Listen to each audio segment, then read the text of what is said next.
وَلَا تَكُونُوا كَالَّذِينَ تَفَرَّقُوا وَاخْتَلَفُوا مِنْ بَعْدِ مَا جَاءَهُمُ الْبَيِّنَاتُ. Rabbul Alemin bu davete icabetinizi kabul buyursun. Kabullerin en güzeliyle dergâh izzetinde.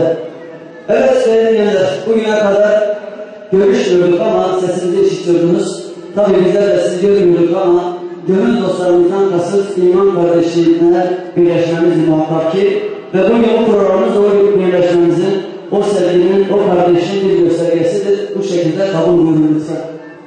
Evet, malumunuz televizyonlarındaki tat görüntüydü. Biz bugün televizyonu solladık. Canlı yayında sizlere karşınıza geçtik.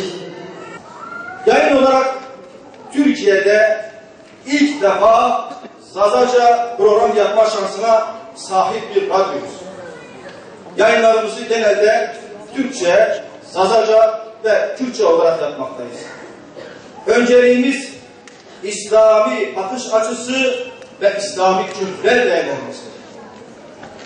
Radyomuz, muhterem kardeşlerim, hiçbir zaman hiçbir camia, cemiyet, mezhep, ırk, din ve dil farkı gözetmeksizin bütün halkımızı kucaklayarak halka çağıran bir radyo yayını yapmaktadır.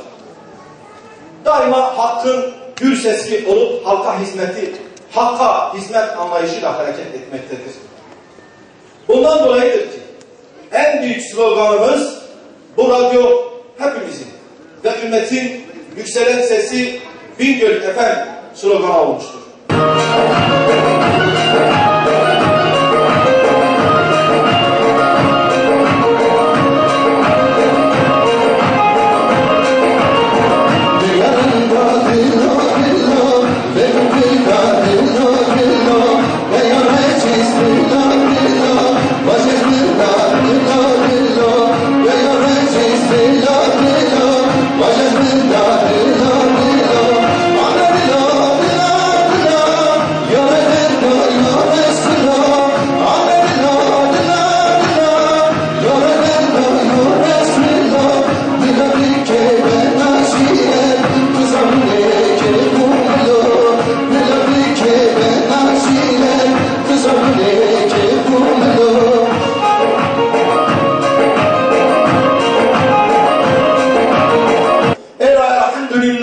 Allah-u Teala irakta, Allah-u Teala i'anetke ve ena fakiri ve ena mazlumiyet ve ena mustazafin. Allah-u Teala televizyonda, Allah-u Teala radyoda karafermahi cevherat ve bu cevherat bu en kıymetli mazde görür Allah-u Teala var ma okriyayinken ma haber biz habera doğruydur ma kültür doğru birazın ma filmat temiz birazın ve bahar kuvvet Allah-u Teala en karafe hem duan şuna hem maddi manevi destek şuna daha ben ol roj bir roj eğer caveri gele bir o gele vayo eğer caveri mas ders roj bekabetенse manka yok saati iletmiş gribin eğer dersler marza lazım zaman lazım ederse zaten yok sarın maraset imrat Muhammed yarveliye Allah-u Teala muvaffakat kıl Muhammed Teala firaset bilgin dağane akışlayıp dağane zonayıp dağane kadrotimiz şuna bir genç bakabilir dönemize tarafı sorun çünkü malzeme hoşuma dersi hoşuma bir yerine radyo haber ver hakikat doğru dürüst herkes birden hayran roj ve gelişmeli ve herkes hayranım hevalonu kır millete kır cironun kır yani tavsiye bekek var başları hem radyo bekir hem televizyon bekir hem gazetun doğrun bu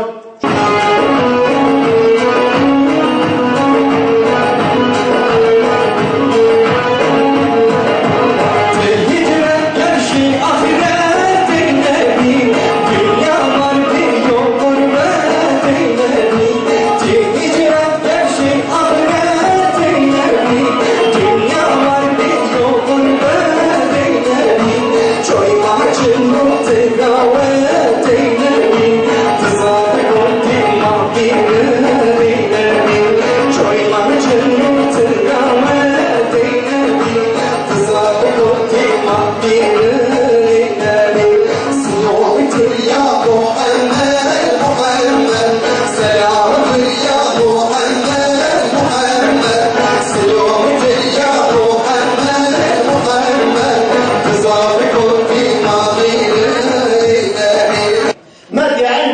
silah. Bugün Müslümanıyla gavuruyla herkesin ittifak ettiği, kabul ettiği bir gerçektir ki medya birinci güçtür, birinci. Orduları bile susturur. Devletleri tarihten siler. Hükümetleri kurar, indirir. Medya böyle bir iş görüyor ha. Eskiden diyorlardı medya akşam hükümet kurar, sabah yıkar. Şimdi öyle değil. Şimdi devletleri siler, devletleri kurar, tarihleri belirler, sınırları belirler. Öyledir medya. Böyle bir silaha Müslümanların sahip olmaması çok zavallılıktır. Çok geri kalmışlıktır değerli kardeşlerim.